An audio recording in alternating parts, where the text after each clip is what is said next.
Welcome back to Nerdocracy, the show for nerds governed by nerds. We're hosts and humble Nerdocrats, Alberto, Tom, and myself, Jordan. I went opposite directions, but there's a name under the person, Alberto. You got it. Yeah, there you I go. got There it. you go. My brain only works in one direction, not that way. Well, what's up, guys? Or mainly Tom. Welcome back, Tom. Thank you very much. Sorry I had to miss last week, but I was crazy scrambling. Even after I submitted the photos to Hot Toys last week, I submitted them, and then I'm like, you know what? I'm going to spend another hour rushing to get some edits in and then sneak some more in there before they check the folder. So I was literally working past the deadline. That sounds about right. But it was totally worth it because they were fucking amazing. Oh, yeah. Thank you. Thank you. It was a lot of fun. Yeah. It was So a good. nostalgic blast. Yeah, and I've said it before, but there's no one better not only to photograph for Hot Toys, not only because it's so amazing, but because people like me that may not buy half their figures these days because I'm cutting back, you're the person to photograph those figures because I'm like, fuck, well, I guess I am buying this now. I had no interest, but now I do. He just called you the devil, so basically. Yeah, that's all right with me. No, I've always thought that doing what we do as toy photography as a hobby, one of the best compliments you can get is that your work inspires somebody to purchase the figure. Because to get someone to spend their hard-earned money on something, it's like, I know how much value I put into where my money is going, right? That if I change direction, like, okay, I'm not going to buy this, instead I'm going to buy this because of this photo I saw, like, what a freaking compliment that is. And like, while I think there are plenty of other photographers that would do a better job on it, I do really appreciate hearing that. So thank you. Yes. You're getting better at taking compliments.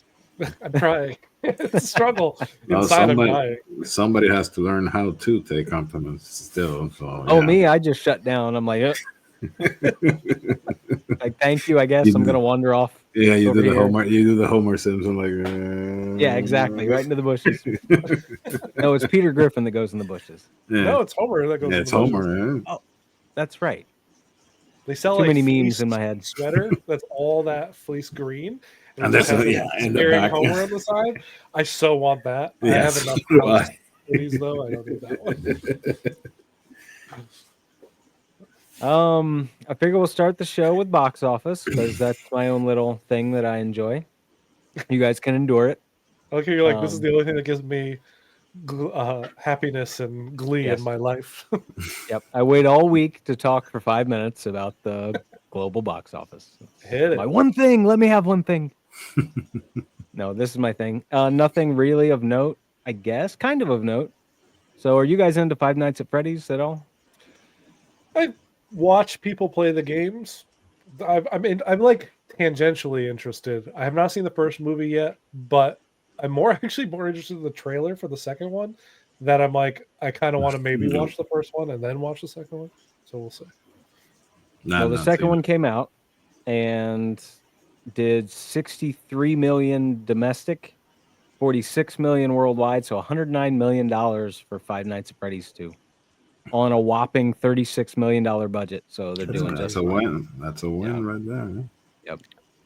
What took top of the week? That was it. That was number one. Five Nights at Freddy's. Is that rated R or is it PG-13? I'm certain it's rated R. Yeah. It's a game for kids though. It's like a kid. Yeah, it's Blumhouse. I think the first one was R. Okay. It's Blumhouse and it's their Atomic Monster line. I think they only do R-rated horror. I could be wrong, but I would guess it's rated R. I didn't see the first one or the second one. It's PG-13, dude. Okay. Yeah, it is PG-13. I was gonna say there's no way that that's rated R because it's for kids. It's for that teenage. It's not like Alberto's kid age. It's for the teens. Yeah.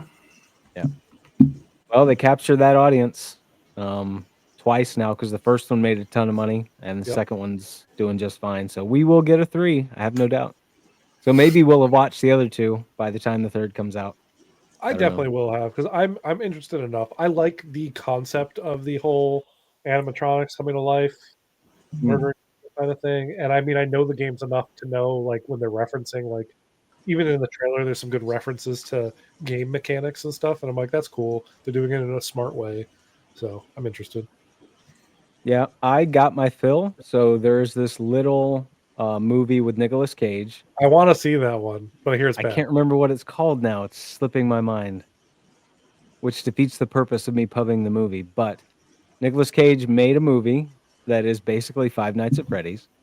But throughout this movie, if I remember correctly, he says maybe one word. It's Willy's He doesn't. Wonderland. Nicolas Cage only says one word? Maybe one. Now that I think about it, I don't know if he talks at all. That's why I What? was confused. I thought he was in that movie, so it's Oh, a he different is. movie altogether. And Five Nights at Freddy's. It's not It's, Five Nights at It's Freddy's. called Willy's Wonderland, and Nicolas That's Cage it. is the janitor of this place. It's fucking awesome. It is hilarious. It's not scary at all. Yep. It's hilarious and it's fantastic. I love it. It's Okay. like, yeah, I don't really know how to describe it. It's if Nick Cage got to make a Five Nights at Freddy's movie, that's what he would make. So there you go. I like Nick So Cage it's great. movies, so I will go see it, or not go see it, but I will probably rent it just based on that. Yes. But Five Nights at Freddy's wins the weekend. Zootopia comes in second, 43 million domestic, but it's at 915 worldwide. So it's in 2 weeks, almost $1 billion. Wow. Wow. In China, Impressive. in China, it has 430 million, which is the second biggest Hollywood opening in China of all time outside What's of the Endgame. first? Endgame. Endgame. Yeah. I'm glad Endgame did that well. Still holding. Yep. I'll say, I told you guys right before we started, I did see Zootopia 2 Friday night, and it was a lot of fun. I laughed like really hard through that movie at numerous points, so I enjoyed my time. So Where would you rank it as opposed to the first? you know what? I would actually need to watch the first one again to give it an accurate ranking because I don't think I've seen the first one since it originally came out. Another one I saw in the movie theater, but I can't really put them back to back. It's kind of hard. Yeah. Well, the first one came out like 10 years ago. We were talking about this last week, Alberto. 2017, right? Yeah, it was a long time ago. Yeah. So yeah, my memory's a little bit rusty on the. No, I saw the title. It's fantastic. it. I laughed, same as I laughed when I saw it the first time. So that's usually a good sign for me. So. That's a good sign. I'll tell you, Shakira has a bigger part in the second one, which was great. Oh, yeah? I'm glad they gave her Gazelle more than just you get to sing the song at the end of the movie. She got 2 songs and more to do. And more. You didn't feel it? You didn't feel threatened, Tom, by Shakira? I would never feel threatened by Shakira. I feel turned on by Shakira. Are you kidding me? I love Shakira. Yes. I know. No, Ariana Grande and Shakira, 2 different beasts. Yep. Speaking of Ariana Grande, third is Wicked. So still holding strong, not doing quite as well at this point as the first one did, but it came in third. Fifth, I saw on Variety it said 15.6, and then on Hollywood Reporter it said 16.8. So I don't know. It made somewhere between 15 and 17 million, and it's at 440 worldwide. And this one, I'm curious if Tom has seen or is interested in, but we continue this trend this year. So coming in at fourth was Jujutsu Kaisen Execution at 4 with 10.2 million. Okay, so that is insane that is that high because all that is the first couple of episodes of the new season, which starts in a couple of weeks. So it's like, I will say Studio Mappa, who does Jujutsu Kaisen, does gorgeous animation, like gorgeous. And like, I do kind of want to see it in the theater, but it's not playing at my local one. So it's one I would have to drive like an hour or so for. And I love JJK up until this story arc in the manga that we're about to get into. So because it's this story arc, I'm not really thinking I'm going to go drive an hour, but I hear that Mappa is making it amazing. So that like, I'm really excited to watch it when it comes out on the season, but I'm going to miss it, I think, in the theater. Mappa did Attack on Titan, didn't they? Or some of it at least? They did the last 2 seasons of Attack on Titan switched studios a couple times. They did Attack on Titan. They do Chainsaw Man. They do a lot. Mappa does. The reason why every year there's always conversation about animators and anime being overworked. Usually the pillar of that conversation is Mappa because they take on too many projects for their animators to do, and they always are working way more hours and giving themselves bodily harm as a result, kind of thing. Ugh. So it's Yeah. sad. They do good work though. I mean, Right. Yeah, they do good work. Right. Yeah. But I thought that was great. So once again, I don't know how many times just in the episode 18. So just in the 18 weeks we've been doing this show, Wow. I think 3 or 4 anime films have broken the top 5 in the box office, which is wild. And it's cool. I love to see it. Maybe it'll help me. It'll give me entry points into more things anime. I mean, because I love going to the movies. So the thing is, that's why I'm shocked with this one, because the other two that we talked about, Chainsaw Man and Demon Slayer, though Demon Slayer is a weird one, but Chainsaw, actually they both are. This is something that you got the last episode of last season. That's how the movie starts, and it's the first 2 episodes. So it's always going to be like a little bit of a reminder of where we are, and then here's some new stuff. They do it. They did it all the time with Demon Slayer too. Whereas Demon Slayer, the movie that came out this past year, isn't going to be something that's going to be on TV in 2 weeks. You know what I mean? It's like it was a movie released in theaters. That's it until the next movie. Chainsaw Man, same thing. That is the story arc that will like stitch season 1 with season 2, but it's not something that you can then just wait a couple weeks and then watch on TV, which is the case with Jujutsu Kaisen, which is why it's wild. It kind of shows the popularity, I guess. Yeah, really, of that series. Yep. Yeah, 10 million. I mean, that's a hell of a lot for something people will be able to watch in a couple of weeks. Yeah. And then rounding out is Now You See Me at 5, still holding in there, 3.5 million. And then right under it was Kill Bill: The Whole Bloody Affair at 3.2. I did not even remember that came out now. I would have, if I had knew that it was coming out this weekend, I probably would have tried to fit that in somewhere. I want to, but it's 4 hours. Well, it's 2 of those movies finally stitched together after, what is it, 15 years, or how old is that movie? More. I think it's older. It might be. Yeah, I think so. I don't even remember. It's a long time. I was still in Puerto Rico when I came over here in 2010. So, no, 2013. So, yeah, it's more than that. More than before 2013, you think? Well, yeah, we would have to be, duh. Yeah. I think it was 15. No, 2003. Okay. Wow. So 23 years. Oh my God, I just aged like 100 years with that comment. I'm old, Gandalf. I'm old. Oh, yeah. God. Like butter scraped over too much bread. That line. Yeah, I would love to see the whole in color, the black and white section of the fight with the Crazy 88s. And there's more anime and new anime that they put into the movie, so that would be interesting. I couldn't carve out enough time. Say that again? I couldn't carve out enough time to go see it. I don't think I will be able to, but yeah.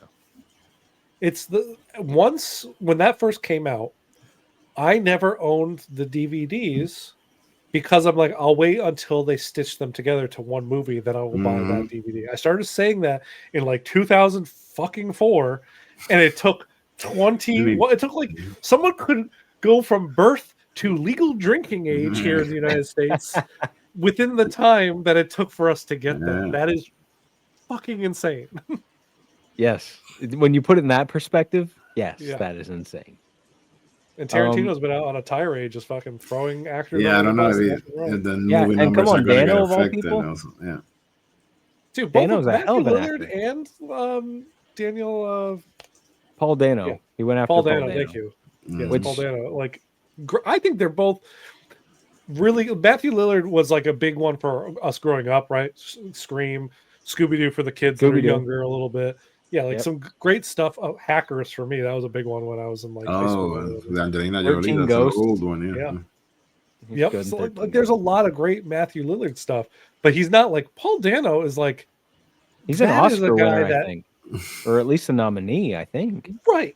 I think he's at least in the conversation, or he should be up for an Oscar or something like that. Because I always found that he was like kind of transcended in his acting. Like his Edward Nygma was crazy in the Batman movie. Yeah, but the thing that was weird to me is that he put him down on There Will Be Blood, which I considered him one good actor in that movie because he made you hate him all the way through the movie till the end, and that's not an easy thing to do. So that was kind of weird on his behalf. Like, there might be some personal there. So I don't know.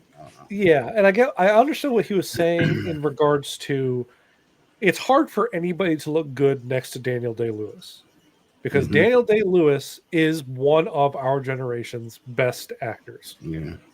He could be crazy doing the whole, like, stays in character the whole time kind of nonsense, which I know he does. And, he could piss people off left and right, but you cannot deny the talent that man has. And I get it. Even a good actor could look a little less good next to Daniel Day-Lewis. However, Paul Dano has done enough body of work that we know how good he is in other stuff that even if you're talking about that movie specifically, you have to look at the breadth of work and how good he is. So, what an asshole. I love Tarantino's movies, but what a fucking asshole. What an asshole. Yes. Yeah. Did you guys see Prisoners with Hugh Jackman and Jake Gyllenhaal and Paul Dano? No. That's the one about the kidnapping and I kind of remember seeing it. Oh my God. You guys have to see that movie. But like, it's one of those movies you have to be fully engrossed, turn off all the lights, put away devices, and just let that movie take you. It is fucking nuts. I love that movie. It's dark. So afterwards, have something lined up that's going to raise your spirits. But it's a fucking phenomenal movie. It's really good. Rarely can bring myself to watch that style of movie these days because we're surrounded by so much. Like, I get it. Yeah, so much weighs me down in my daily life. I can't be depressed while in my escape. Yeah, I understand that. Yeah, maybe I'm a masochist. I enjoy those films. Really, the main thing, I want a film that does two things: makes me think, or I can just wonder at the beauty of the film. So the cinematography and the art direction, like those are my two main things. That's what I really want to see. Speaking of films just like that. So this week, I guess we'll go into what we watched outside of the things we're going to normally talk about, which Welcome to Derry, things like that. But I did see a film that Netflix just dropped called Ballad of a Small Player. And it has Colin Farrell and Tilda Swinton and some other people that aren't in it a whole lot, but it's phenomenal. It's beautiful, absolutely beautiful to watch. And it's about a gambler and about gambling addiction, but it also ties into, it takes place in Macau, maybe. So it ties into their belief system. So it takes place during the Festival of the Hungry Ghosts, which is a Buddhist thing in the afterlife. And I won't give away anything spoiler wise, but if you watch the film, it has layers to it. So like someone like me that likes to think too much while I'm watching a film, it's right up my alley. But if you're watching a film for a linear start to finish, maybe it would be disappointing to some. But if you look a little bit deeper, it's got some really interesting and deep storylines. But it's beautiful to watch. So if for no other reason, watch it because it's beautiful. And it's Colin fucking Farrell. I love that guy. Yeah. I will watch anything he's in. Love that guy. Talking about great actors, that's definitely yes. And someone that manages to change the way he looks. Like he's always the same, but no, it's like every role he takes on, he somehow embodies that role, and it seems like it's a different person. Like that's a good actor. He's damn good at it. Yep. Like I lost him in the Penguin. Like I thought I was watching someone who looked like the Penguin the whole time. I always forgot it's Colin Farrell until you see those behind the scenes things, and he's just talking, and there's Colin Farrell sounding all Colin Farrell like, and I'm like, but it's coming out of the Penguin. I'm like, this is blowing my mind apart into pieces. What am I watching?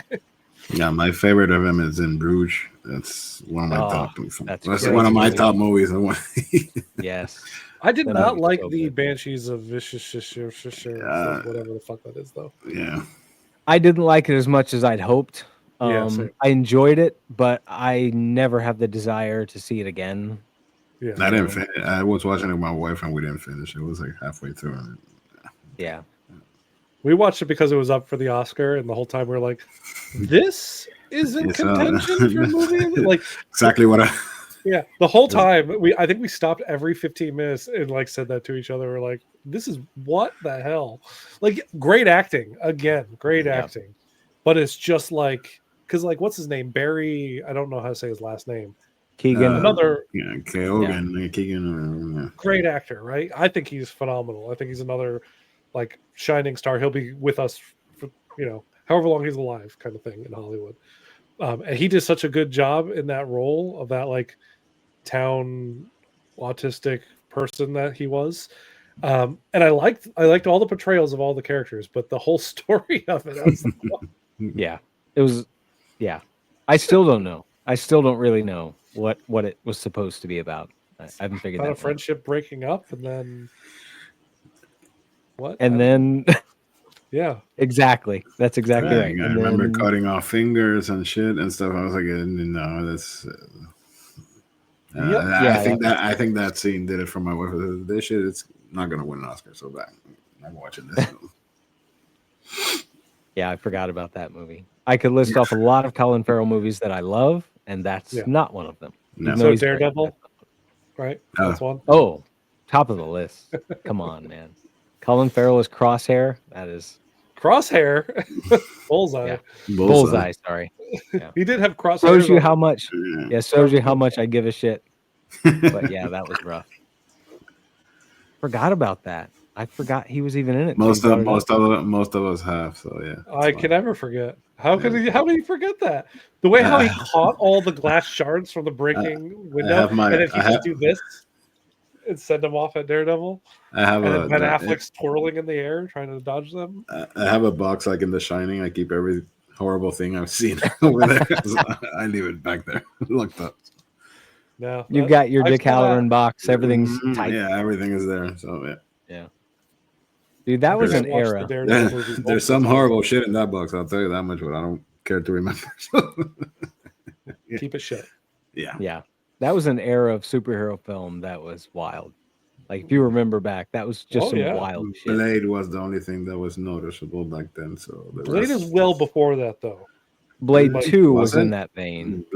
Blade 2 was around the era of those movies. Those movies came out around the time that the first Ghost Rider movie came out. The first Punisher, Fantastic Four movie came Thomas out. Jane, the Thomas Jane Punisher. Yeah, this is when the success of X-Men 1, and the Raimi Spider-Man propelled Fox to try a whole bunch of Marvel movies, and none of them were good. No. However, I enjoyed at the time. I enjoyed all of them. Yeah. I still do. I still like that first Punisher movie, not the second one, but I enjoy the first one. It's not a very good Punisher movie as the Punisher, but as a movie itself, I think it's pretty good. I'm really excited for. Yeah, the Thomas Jane one was great. It was I think the best Punisher movie we've gotten. But I think the best Punisher is the one we have now in John Bernthal, which I'm really excited for his special that they're working on. Yeah. In conjunction with Spider-Man as well. Yes, he's going to be in what's the new Spider-Man? I forget the name of it. Something Is new. It Brand New Day? Brand New Day, yes. As I say, it's based on the comic that everybody hates. Just the title, not the actual story. Right. So yeah, he's supposed to be in that. So we'll see him again. Yes. Other than that, the only other thing I watched before I turn it over to you guys was and this is wild, and this could open up a rabbit hole, but there is a film on Amazon. You have to buy it. So it's like, I think we paid $20 for it. Is it a Steven Seagal movie? No. No, it is not. I was waiting for a way to squeeze that in. It's called Age of Disclosure. Age of Disclosure. And it is about UFOs and UAPs, but it is from people in the government. Like, there's no one on there that's like just bonkers UFO guy, the stigma of the UFO thing where he's just sitting there like aliens. Yeah. None of that. So no one is interviewed that is not or has not been part of the government at some point. So you have current senators that are interviewed, quite a few of them. So you have senators, you have Air Force, you have Navy pilots, you have former congressmen, Now, what's the conclusion? scientists. It's wild. Just to hear it is in the stuff they say and the stuff that we should know that's been publicized, but I never knew about it is fucking crazy. So if you want to spend $20 and watch something that'll be like, holy shit, do that. I don't need to spend Wild. $20 to watch some like weird UFO stuff. That's insane. It's fucking crazy, man. Like, yeah. I don't know what to say. We are not alone. Bring in Mulder and Scully. That's what I was asking. What's that? What's the conclusion? Are there or are there not aliens? They've all but said that multiple times over the past couple of years, but we have such a crazy political environment right now that even with all of the aliens are real talk from actual government people, we have humans saying the most bizarre, brazen shit over here that just pushes the alien stuff out of the way. Right. So, yeah. Which they dive into how in the political side of things, they haven't been able to get out accurate information, or they do release accurate information, but how it gets corrupted into, they get thrown under the stigma of the crazy alien people, but they're literally working in the government. They have government funded programs to investigate shit. It's crazy stuff, man. Crazy stuff. I mean, at risk of being labeled as one of those crazy alien people, I am 100% certain I saw a UFO once. So, like, same, but I've never told anyone. Yeah, right. Because that's why I felt comfortable saying it, because we're talking about how like the government saying all this stuff is real. That's why I'm okay saying, like, I remember vividly the moment where I was like, I don't know what I'm watching right now dart around the sky, but it is moving in a way that at the time drones weren't a thing. So it couldn't be a drone in the sky just zipping around, because this was like 15 years ago kind of thing. And it's just like, I don't know what this is. The only explanation is the one I cannot say out loud to anybody. So I will keep this locked in my lockbox. Puerto Rico had a big culture back in the day about UFO people who go visit, who go watch or UFO sightings or vigils. My father was in those groups and all that stuff, because there was a lot of military activity in Puerto Rico in the bases, and there was a place down in where I used to live. There's a nice beaches over there, but there's just salt plain flat, and there was supposedly a submarine and a military base hidden there, and people used to see things shoot out at impossible speeds from those bases down into the sky. So, plus we had one of the biggest radio satellites in the world, the Arecibo, the SETI. You've never seen that one? The one they shot in GoldenEye, and one of the I know what you're talking about. So that's the biggest radio in the world. So it's shut down. It's supposedly shut down now, but well, so I'm not used. It's okay if you've seen UFOs. So I grew up in a culture surrounded by all that. Plus, we have chupacabras down there. So. A lot of cultures are based on people seeing something like that. Like, look at all the Egyptian stuff. Like, it's very clear there's some stuff that was happening during that time that wasn't just normal human history that we hear about in, like, other times. There was some unexplainable shit, and I really feel like that has to be a influence. Yeah, okay. I'm gonna take off my tinfoil hat. We should move on. We should move on. We're scratching on cookie territory. Yeah, so. But to make us not seem so crazy, wait for it to be free or cheaper, or spend the $20. But if you watch Age of Disclosure, I say, or not only you guys, but anyone watching, if you watch it, it is incredibly engaging, and also the only stuff presented is facts from people that are in the government, which take that for a grain of salt, I guess. Yeah, because or not a were lot in of the facts government. are coming out of the government right now. So, That's why I immediately was like, oh, that's not a very good selling point. But yeah. These are former government people who had their programs shut down and are now trying to get more disclosure and more transparency in our government system. So good luck, Okay. guys. You say former government, and instantly Yeah. that's like 10 times more believable. Mm-hmm. Yeah, That's why- they couldn't make the show if they still were part of the government. The only Yeah. people still part of the government are senators and Congress people that are interviewed in this documentary. Yeah, but Right. top So secret, they are top trying secret for the clearance transparency. doesn't disappear when you quit the government. So I don't know to what extent they were,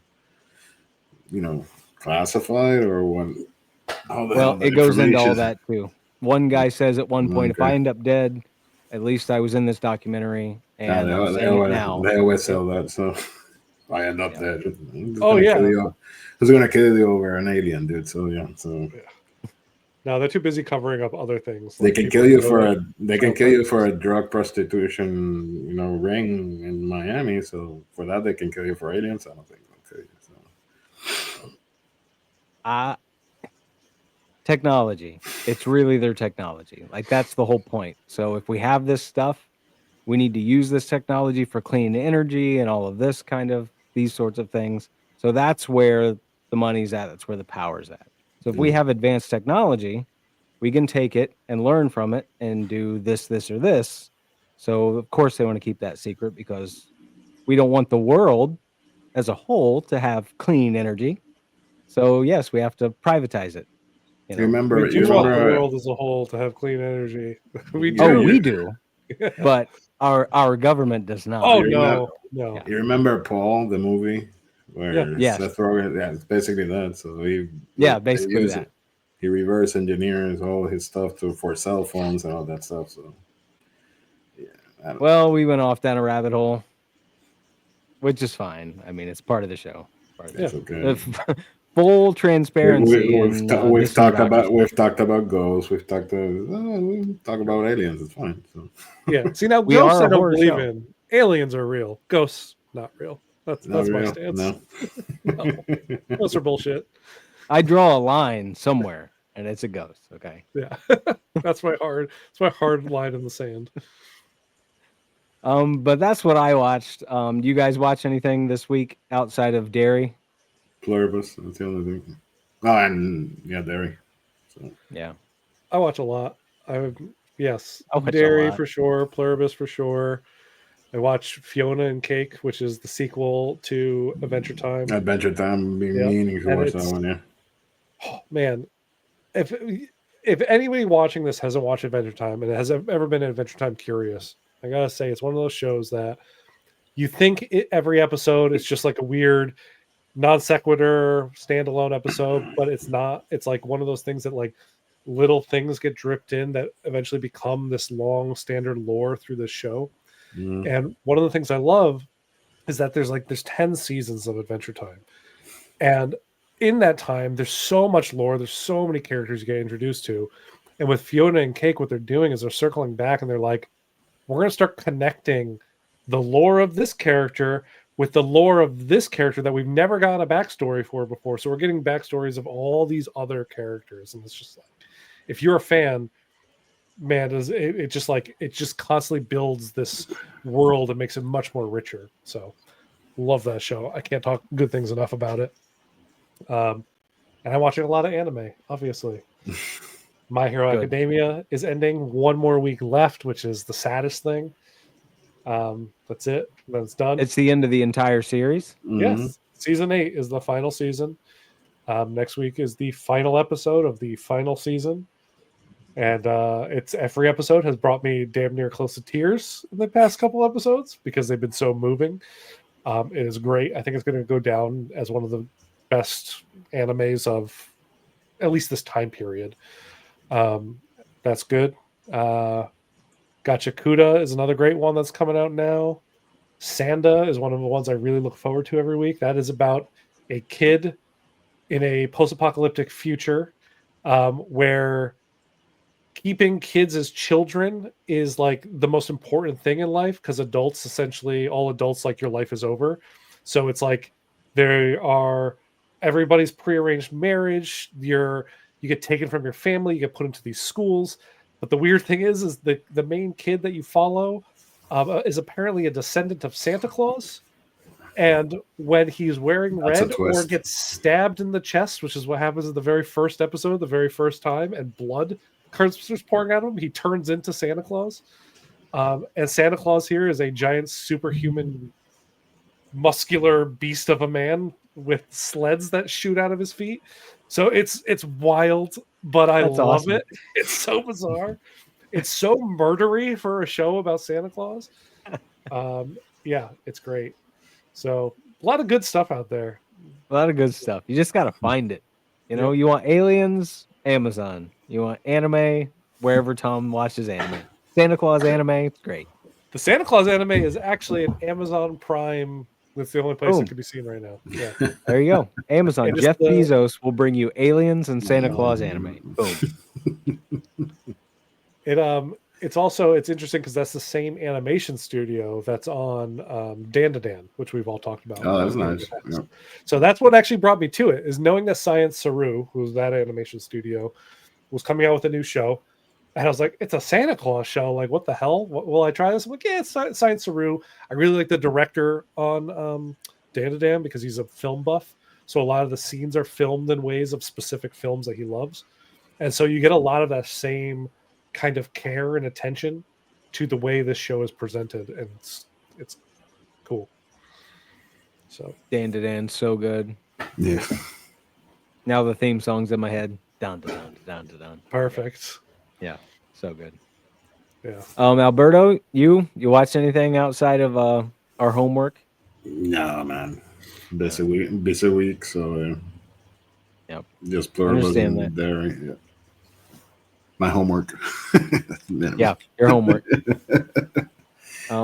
Something that wasn't your homework but it did become your homework, Alberto, as well as mine, was Pluribus, which my wife and I caught up on. And that shit's wild. Yeah. Good? You like it? Yes. Good. Yes. I mean, it's Apple TV. I should know that anything they produce is going to be fucking phenomenal. And it starts off and I'm all the way in, and then it kind of tapered, I think, in the second episode. I'm like, do I really want to watch a show where we know the big event and then it's just about her living her life? And I'm like, do I really want to watch that? And then by the third episode, I'm like, yeah, I kind of want to watch that. Yeah, because it's been great. Without spoiling it, because I really do think it's better if you don't know anything about it going in. Mm-hmm. But so without really talking specifics, I was the same way, especially because the way how the first episode was presented, I'm like, where is this going the whole time? And then the big reveal and then the info dump at the end of the first episode, I was like, what a wild premise for a show. How do you continue this? Yeah. And then the second episode, as you said, it's kind of like a more personal moment because some stuff happens in the first episode that needs to be dealt with, kind of thing. But then it starts to kind of build out, okay, but what is life like in this like bizarre situation? So it kind of just continues with that each episode, and every single episode ends in a way where you're like, well, I can't wait to see what happens next week. Especially the fifth one, it was like kind of new, but kind of suspected, but yeah. I thought it was so obvious that it wasn't going to be the case, but then it ended up being the case. But then how they dealt with it was so not obvious that I was like, much better. Yeah. Yeah. I'm like, okay, I'm back in it. Because when they first revealed what it was like, oh man, really? But then it got really. It's so difficult. It's so difficult to talk about this show without going into details. Yeah, it is. Yeah, it is. John Cena. John Cena brought it all home and made it fun. Great cameo. Yeah, that was great. But it's Vince Gilligan. That's the big selling point. So if anyone's curious, you like Better Call Saul, Breaking Bad, this is very different to those. It's similar in the way that you can tell he's got his stamp on it. Yeah. So it's similar in that sense. Yeah. So it's wild because it's sci-fi. Like Vince Gilligan, to me, has always been grounded. Yeah. Grounded to almost an extreme in certain, because like Breaking Bad was grounded, but there's some extreme, like this would never happen like this in real life. Maybe it would. I don't know. I'm not in the drug trade. Who knows?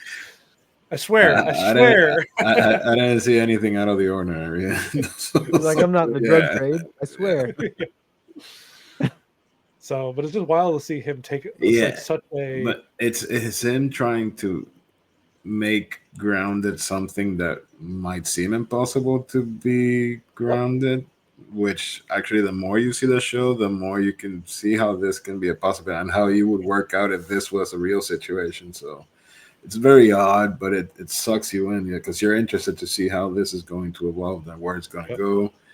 And the characters they have in are interesting, especially the guy, the French dude, the guy in Las Vegas. Yeah, but the most interesting one was the guy in Ecuador who's about to. I love that guy. I'm very intrigued. At the ending of that episode, I was like, with the, I don't know if I'm going to spoil anything saying it, but I was like, but that scene, I think it's very important because I think there's something a little bit more nefarious going on about how they're painting themselves to them about being a whole. So I can't keep on talking because I'm going to spoil it. So what I will say is that what's interesting, the most interesting thing to me about this show is that usually the main character, I can kind of see how they'd handle certain situations. I do not think or function even remotely close to how Carol functions. That everything she does, I'm like, Carol, you are going about this in the wildly wrong manner every time. So it's kind of interesting to kind of see someone that I don't relate to at all and kind of follow that. Like I am not an overly angry person.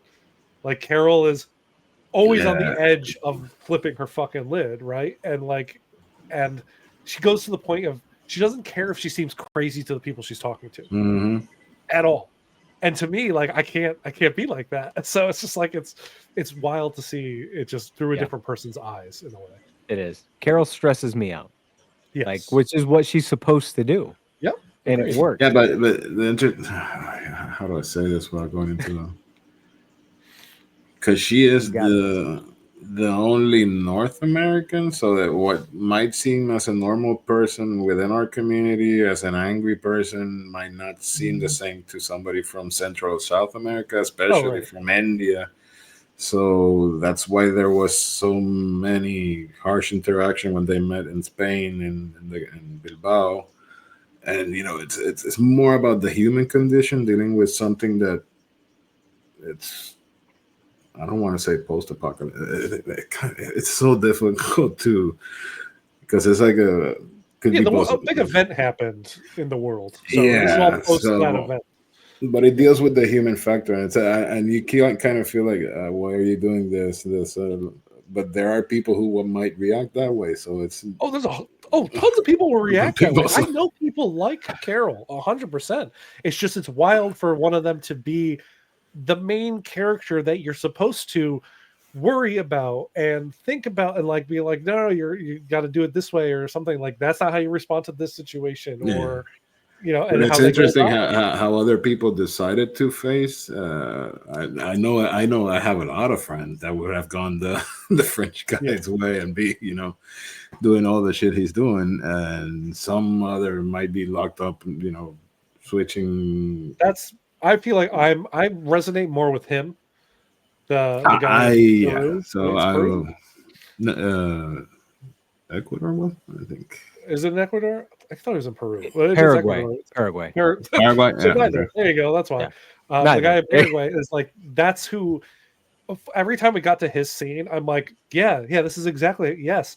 There was a moment where I was thinking, okay, I would do something a little bit different. When he's scraping the dog. Yeah, he was right. He was right with the I think I with the suspicions that I would have had in that situation. I kind of with the food and people coming up and down, and so I think I would be unfortunately locked up in a room eating dog food. So. All right, let's not talk about Pluribus anymore because I feel like we're on the edge of.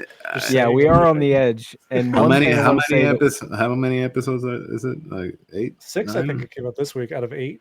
for the Yeah. first season. Yeah, so people should be There Or is they're something waiting. going on with the radio frequency. He tuned Oh, into that- that one channel. but Well, that that's has the to thing from the first episode. for first episode. Yeah. Yeah. Yeah, that's I'm like he found the original signal.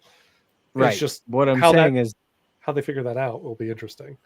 yes, but also that's gonna, I think, have something to do with how they reverse things, Oh yeah, for sure, like 100%. disrupt the frequency. You know, I'm going too deep. I shouldn't.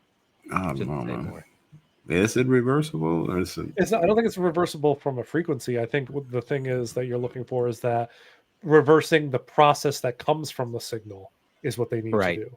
Because the signal was really just telling them about specific things that they needed to do to That's make this true. future. And I think finding out what those things are, that's how you figure out how to reverse That's it. a good point. Yeah.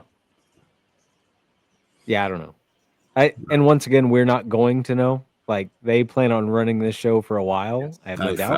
I feel this is going to be one hell of a cliffhanger ending. So Yeah. Oh, for sure. mhm. Other than that, outside of Welcome to Derry, anything else you guys watched or want to talk about? Even not only watched, did you play a game? I don't know. Oh yeah, I haven't played a video I've, game in so long. I'm like, someone play a game and tell me it's great. So I will say a great classic retro game came out this week, but it's not retro. It's retro inspired. If you like Marvel comics, we got Marvel's Cosmic Invasion came out this week, which is done in the style of the old X-Men arcade beat 'em up, you know, the side Oh, yeah. scroller. And this is great. It has such a cool roster of characters. Like, this is the first game we've ever gotten Cosmic Ghost Rider as a playable character, and you can team up Cosmic Ghost Rider with Captain America or Cosmic Ghost Rider and Rocket Raccoon. Like, there's such great characters in this, and the styling is so perfectly retro but modern. It still feels modern because there's progression through your characters. You're leveling up your characters and stuff like that, which you didn't get back then. But it is the very classic beat 'em up style. Get to the end of the level, there's a boss at the end of the level, then you go to the next stage, stuff like that. There's unlockables, you unlock new characters, you unlock colors. It's very Capcom in the way that it has unlockables too, where it's all the colorways are references to either comics if they never appeared in a Marvel vs. Capcom game, or references specifically to old Marvel vs. Capcom looks, which is really cool. So that was really good. This weekend actually was the closed beta for Talk On, which is the new Marvel fighting game that Arxis is putting out. Arxis, who does Guilty Gear, Mhm. they did Dragon Ball Fighter Z, which is one of my favorite fighting games of all time. And the Talk On game, I played that. That's what I was doing pretty much all day today. I was playing the Talk On beta. Great, really fun. They haven't announced all the characters yet that will be on the roster. We don't know when the game is releasing. Hopefully next year sometime. But there's some cool characters in that already. I was playing as Doctor Doom. So like he plays 4 characters at a time. Very classic Capcom style fighting. And then lastly, there's another beta for another fighting game, and this was the Invincible fighting game. So it is the Ooh. and I played that just a little bit. I didn't actually get into any versus matches of that because that came out while I was working on Spider-Man, so I had like 0 time. But I got to play a little bit. I played a little bit as Battle Beast and Invincible and Nolan, and it was just awesome seeing those characters with such money spent on them in a video game. You know, like, man, it's next year's going to be a good fighting game year if you like Invincible and Marvel and stuff like that. That sounds cool. So good stuff. What was the game you were playing that's a superhero narrative? You were Cosmic Invasion. I don't know. It's like you pick and choose, make your choices with superheroes. Is that the one? Oh, that one. Okay, that one. I'm kind of interested in that one. Yeah, I cannot. That's called Dispatch. I cannot. That's it. That is a like. While these other ones like Cosmic Invasion is great, it's not going to ever be a Game of the Year contender kind of thing. Dispatch, on the other hand, that was one of like the best television shows I've watched, but it's a video game. You are making the choices for the main character. There's a mini game in the middle of each episode. It is 8 episodes long. Each episode probably takes you about 30 to 40 minutes to play, maybe 45. It could go a little longer, but so much great writing, actual humor. Aaron Paul is actually the main character there. It's done by the people who do Critical Role, a lot of the voices in that. Jeffrey Wright is another main character there. Jeffrey Wright and Aaron Paul just chopping it up side by side was just so good. The animation looks great. I cannot recommend that game enough. Like, that is one of the best games I played this year. It's called Dispatch. It plays like a Telltale game, like the Walking Dead Telltale. Yes, it's made by one of the old Telltale people. So Telltale was a studio. A lot of people got laid off. They reopened Telltale, but it's not the same. Those people that got laid off went off and founded this new company, and this is their first big game, and it is a bomb. Bomb in a good way. It is the bomb. like what a good game. Good shit. I used to play a lot of those Telltale games. The Batman, and there was one about Wolf Among Us. Wolf Among Us was so good. Wolf Among Us. Yeah. You guys would both love this game. And the fact that you could play it episode by episode and just sit down for 30 minutes or 40 minutes and get all right, I watched an episode of this show that I also chose some things for, play this little dispatching game in the middle, which at first look, the dispatching game, you're like, okay, this is a cute little whatever. I don't really need it. It gets so much better as time goes on because there's a lot of character interactions that happen in the little mini game too. It's good. You played on what, on PS or on Switch? It's only on PlayStation 5 and PC right now. Dispatch. Yeah. So I'm playing on PlayStation 5. I'm almost done with my second playthrough. I think I have 2 episodes left because I want to see what the other choices. There's a lot of choices every time you get 3 choices. So there's a lot of replayability. But I want to. There's only 2 people that you can romance. So I'm romancing the other character this time through and seeing what happens. I'm always a sucker in those kinds of games. I'm like, I'll play the same game 5 times and try every other option multiple times. But I'm very loyal. So if there's a romance option, it's the same person every time. The interesting thing, and I'd be interested about your take on this one, because I feel like the game really wanted me to pick this specific character. Like, it really tries to shoehorn you into the specific character the second you meet them. But there's someone that you meet at the very beginning of the game that I had already started like romancing, and I'm like, I don't know, I'm sticking with them. Like, I like them better. This other person's toxic as fuck. Why are you trying to force me into this toxic person game? But because the story is so good that I'm like, I need to see what happens when I romance the toxic person. So that's why I'm figuring that out now. Yeah, because I always run from the established. The game wants me to do this. Oh no, I'm doing the exact opposite. Yep. Yeah. That's such a. Thank you for reminding me, Alberto. That is a game that more people should check out. Yeah, I used to play. There used to be a guy who did a lot of games for PlayStation. One was really sci-fi Blade Runner-ish, but it was all based on choices, and I forget. Mass Effect. No. That's not Mass Effect is more action oriented, and you can. But this is just basically, you walk with the character. Yeah. Came out for PlayStation 4, the last one. I'll look it up for next show, but it's really good. Yeah, it was with AI and androids. That's like, it kind of felt like. Oh, you're talking about Detroit. That's it. I was going to say that but he made another one or a couple of them before that actually worked. Heavy Rain was one. Yeah, okay, that's what you're thinking of. Yeah. Every time I can't hear, so I have a lot of friends named Jason. I cannot hear anyone say Jason without the main character Heavy Rain going Jason. Because he's like walking through a shopping mall looking for his son, and he's just like saying Jason every 5 seconds. Which I believe that studio is Quantic Dream. Dreams, yeah. You're 100% right. Yeah. There has been a lot of controversy around the head of that studio. So they were supposed to make a Star Wars game in the same vein. They still are. They're still working. Are they still doing it? Yes, they are still working on it. Have they changed leadership in what seems to be a very bad studio? Nope. Oh boy, he is toxic, and they're still doing it. Yeah. Okay. One last thing I'll say about Dispatch, because I almost forgot this. That was originally, and I think one of the reasons why the animation is so good on it, and why there's like a lot of like great moments in that, is because that was actually shopped around as a television series first.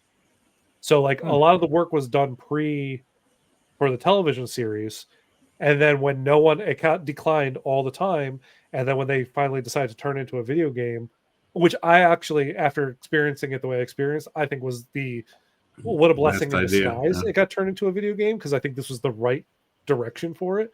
And I think that's why it has like a lot of good like it seems like there's a lot of money behind it. Like it really feels like there's a lot of care and effort put into it. I think because it was supposed to be this new television vehicle for Aaron Paul.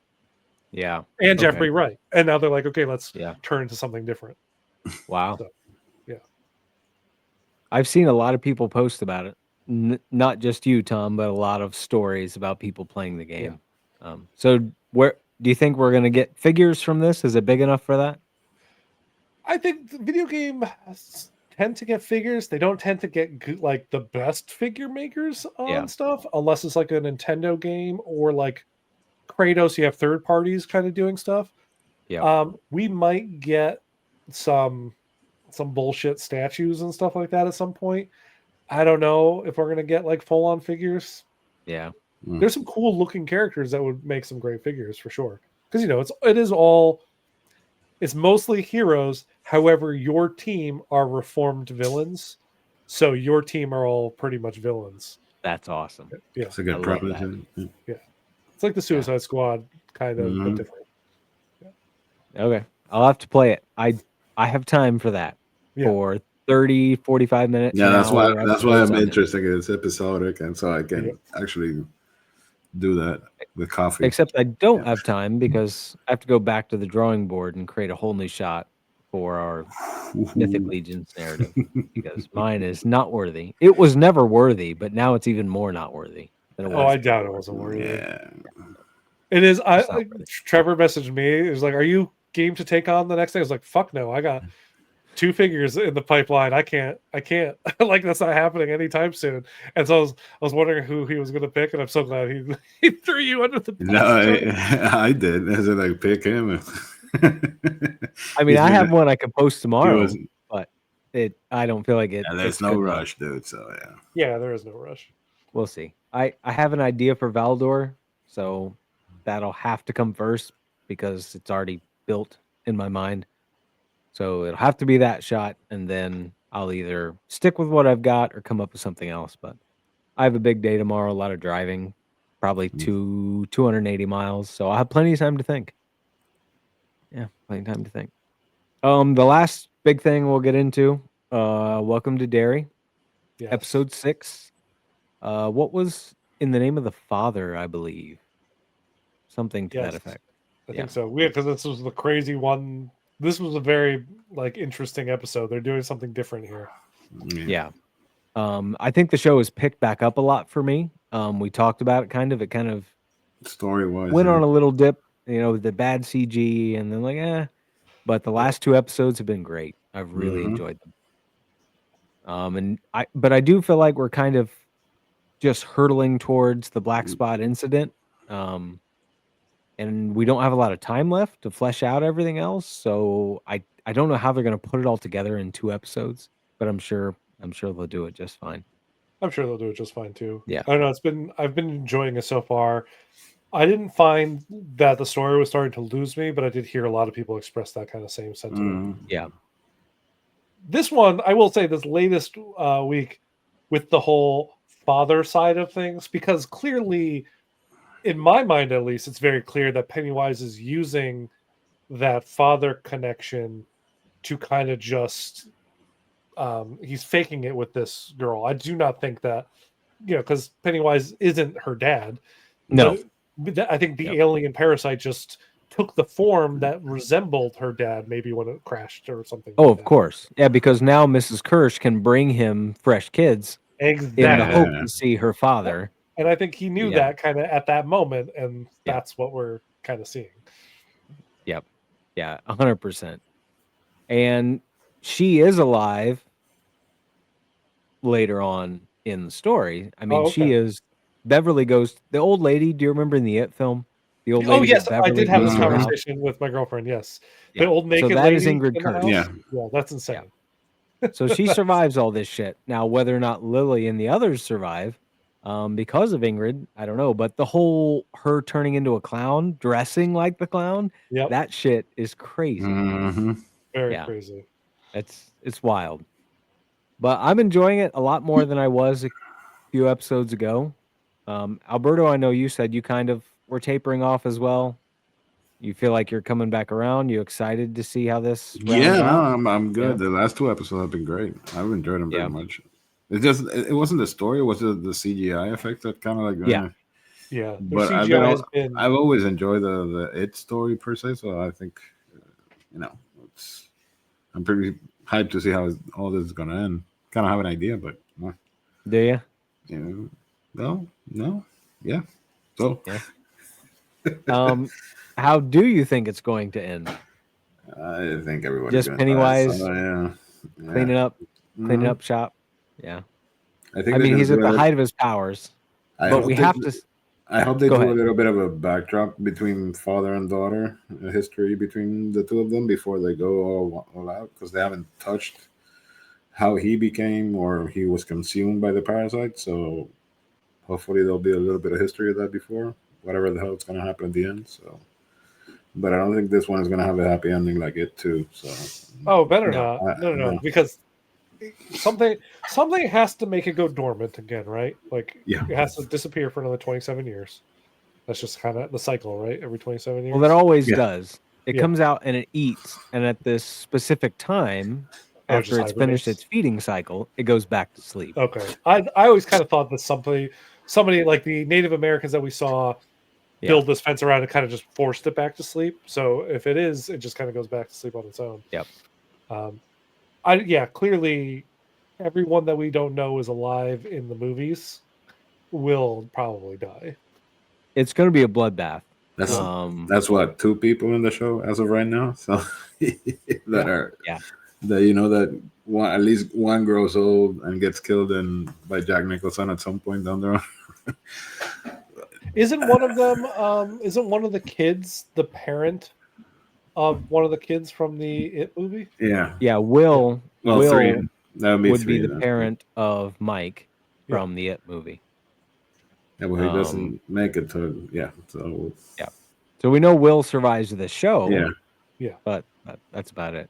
I don't know if Will and Ronnie marry, so I don't think so. For some reason, I feel like Ronnie has a different fate in store. She may not make it through this, but don't quote me on that. There's too much Stephen King lore that's intertwining at this point where I Well, can't tell it from they made now. it pretty clear since the beginning. Everybody's fair game. So literally, who we thought that were going to be main characters by the end of the first episode were all in the grinder. So I don't think this one's going to have an alien Earth ending. Everybody's still standing. So I think Correct. Yeah. But also, they have to close the door on the military side of things. Like, we know that the entity, it has the power to affect people's minds and memories. So they will forget what has happened. But we have to close the military door. So they all have to die. Like, And except Dick, obviously. But the rest of them, they got to go. and they have to. Dick also has to close back his little box that's been left open. So that's an other storyline that I'm really interested. That's the most intriguing part of the storyline for me. Dick Halloran all the way through. Yeah, so I agree. The rest is just fun shits and giggles with it, but that's the most intriguing story for me. It's him. So. Yeah. It is. It kind of makes me wonder why they didn't just decide to make a show about Dick Halloran. They might. If it gains popularity, there's Yeah. Do we know if this Welcome to Derry, like they have intended it to be, this is season 1 of more than one season? I don't know. I don't know. Because I don't feel like there's a lot of material for more. Because it jumps one more generation and then it's the current movie. So maybe a second season. But I would rather they explore more the world, the Stephen King world. Maybe add that to that, or put Dick Halloran in another situation related to that world. I don't know. We've been waiting for the Dark Tower for what fucking ages, and they'll give us that fucking movie that was terrible. So we'll see. That's going to be a tough adaptation. Dark Tower. Well, they That's gonna tried, be but tough. It should be a series, a Yeah. good HBO Yeah, prestige series. However, now with Netflix possibly buying HBO, who the hell knows how that's all going to go? Yeah, Right. we didn't talk about that at all. That's wild. No. Yeah. So everything I think is kind of currently in flux with what could happen or how things will be Yep. handled. how everything might get delayed, though. That's another thing because they got the option for the purchase, even though they don't go through with it. Because the Department of Justice is not. They're going to go monopolistic loss against them. So I don't think the purchase is going to go through. But the damage is already done because they can stall any project for a year and a half just based on screwing up the competition. So I don't know how DC and Warner and all that stuff is going to get affected down the line. So we'll see. Anything not under contract, if there's nothing signed, those shows they're going somewhere else. Mm-hmm. So if they're going to get made, it won't be at HBO. It'll be somewhere else, which once again benefits Netflix. They have deep pockets. Come make your show here. They have deep pockets, and yet they don't. Aren't they You're like right. billions of dollars in debt, and yet they just bought? Like I don't understand how this works. We have a very flawed, fucked up system, and this kind of every time news like this comes out, it just exposes it more and more to the point where like they're just playing around with numbers like it means nothing, and therefore I don't think money actually matters once you've attained a certain amount of notoriety. No, yeah, that's true. Right. Yep. But at the same time, it's like, what's the alternative? The guys at Paramount. Better not be them. Mm-hmm. Yeah, I would rather Netflix figure it out.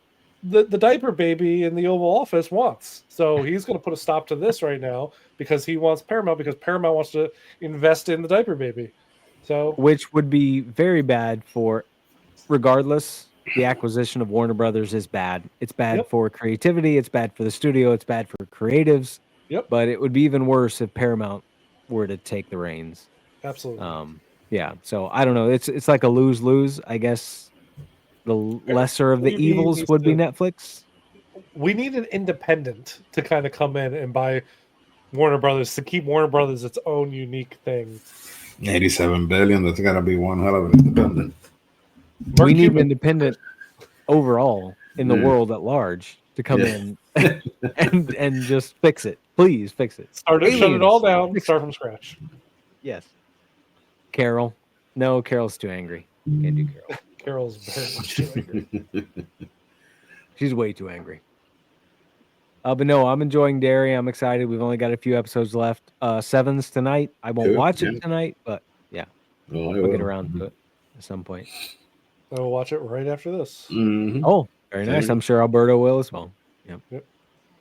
I will not. I'll watch it at some point, because if I watch it like tonight, I'll forget all about what happened more than likely. And come next Sunday, I'll be like, oh, you guys talk about Derry, because I don't know what the fuck happened. I forget.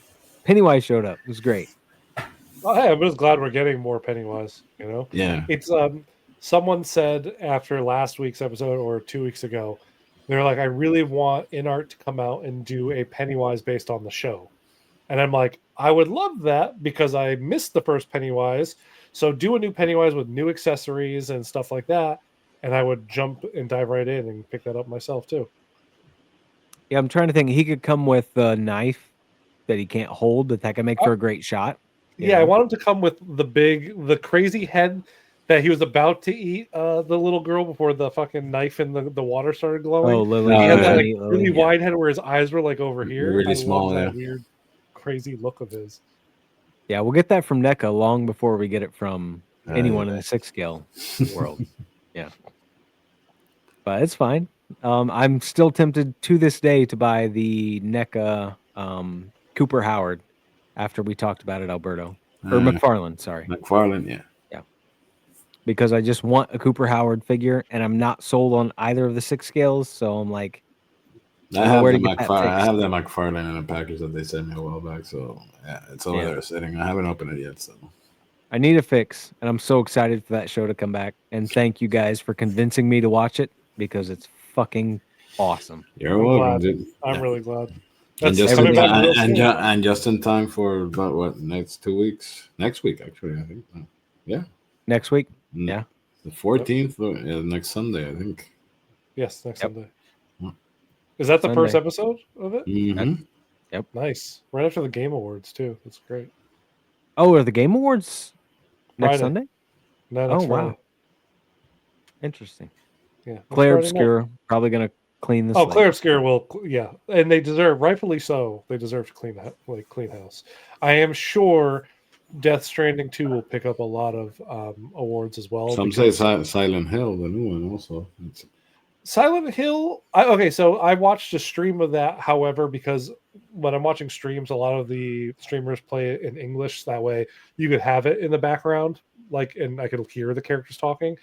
I hear the Japanese VO for that game is phenomenal. The English VO for that game is the furthest thing from phenomenal. oh, really? So I'll tell you, the English VO not winning any fucking awards for that game. It's not Aaron Paul and Jeffrey Wright. I'll just say No, that. no. Yeah. And I think Dispatch came out too late to even be nominated for the Game of the Year. They are nominated under some other category, but I forget what. It should be I want Warhammer. to- It should be Space Marine and just call it quits. Yes, it should be. Yeah, It should be, yeah. No I want to question. play Claire Obscure. It's my style, just all the way through. But You'd I don't love have it. time anymore. So someday I will play it, and it'll be a long time. But The story of that game. You will love it. I'm excited. All I'll say. I don't want to Yeah. even. It's another one that you really should know nothing about the overarching story. Hopefully, Yep. kind of going in, because it is the way it gets unveiled and the way how certain things happen early on in the game. Even it's just like it'll have your head spinning to the point where like you don't want to put it down because like you want to know what happens next every Ah. time. I want to play it so bad. I want a Steam Deck so that when I am out 100 miles from home and I'm waiting on an appointment, I could just whip out the Steam Deck and play a game for 30 Yep. minutes. That would be great, but I don't have a Steam Deck, so maybe someday. Okay. Yes, it'll be good.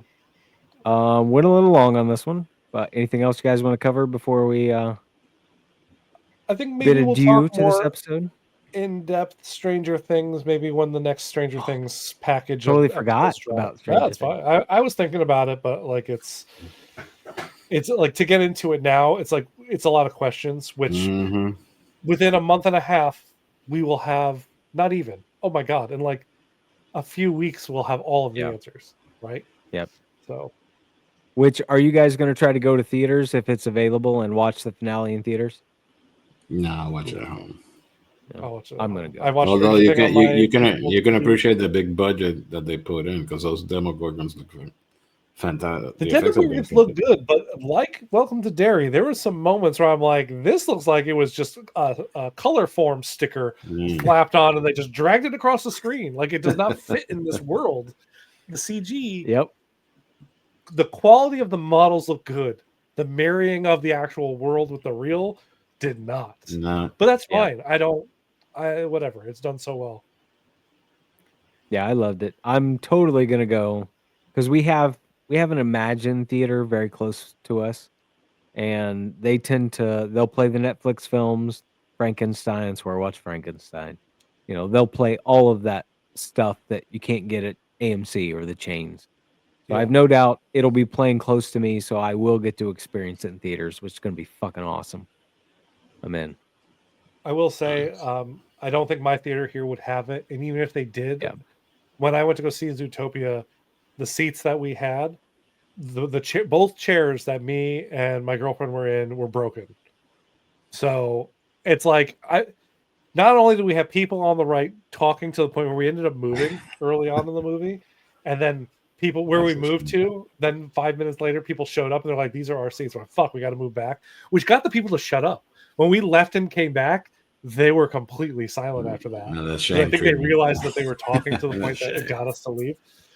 But the chairs were broken, so it was uncomfortable, and I was just like, I'd rather Yeah. be at home on my couch, which is sad.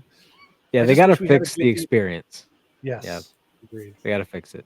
They need to police it. Like, honestly, they need to have attendants Yes, that stand in the entryways and watch and make people leave if they talk or use their phones. It's that simple. Really easy. I Ours are run by high school kids, so I do not think they give a flying. You go in there, I feel like I'm inconveniencing them asking for popcorn because they are all having a conversation because they're talking about like first loves, first kisses, and all this other shit that's going on in high school. Meanwhile, I just want to get my popcorn before I go watch my movie. But oh my god, it's like I'm back in high school where you're like cross by the cool kids table. We're like, ew, what are you doing here? Like, popcorn and a water? Like, I know I'm old. I get it. I'm sorry. I'm offending your eyes with my oldness. But let me just get the popcorn so I can go see my movie and be out of your way. So is it an AMC chain, Tom? No, it's okay. So here in Santa Rosa, we have our own theater chain. It's called Roxy. It's part of the Santa Rosa Cinema thing, and it's Roxy for Studio 14. Okay. The second closest theater is another Roxy, and that's 15 minutes away, and that's at the Santa Rosa Airport, pretty much. So. Okay. Yeah, because I have the option of Regal, AMC, Imagine, or an art theater. So I always know I don't want to go to AMC. It's going to be teenagers and a bad experience. If I go to any of the others, it's going to be fine. So I guess I'm just lucky in the sense that my theater chains are. I have AMC and Regal. I like Regal. And Star Mark or Star something. I know which one you're talking about. It's Star something. Yeah. But the main one down here is AMC all over. So.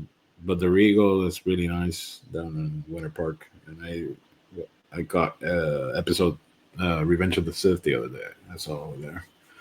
But the only IMAX I have nearby is the AMC. It's like, if I drove 45 minutes, I'd have access to multiple AMCs, a Cinemark, Edgar, like a Regal Cinema. Like, I'm that close to San Francisco, but it is 45 minutes to an hour, and I'm heading into San Francisco, which then causes the problem of parking will be like $30 on its own if it's in the city, and then traffic on the Golden Gate Bridge or some nonsense like that. So it's just so watch it at home. That's the moral of the story. Yep. I love going to the theater when I have a good theater experience. Yeah. Far and few between though. Yep. All right, guys. I think that's gonna do it. We went a little bit long, but it's fine. As always, thank you for watching. Don't forget to do the obligatory YouTube things that we appreciate. Like, comment, subscribe, all the good stuff. And we will be back next week talking about more of the same. But until next time, I should have thought of this sooner. The truth is out there. The truth is out there. Yeah. Insert. Yeah, there you go. There you go. X-Files theme. Yeah. All right. Peace.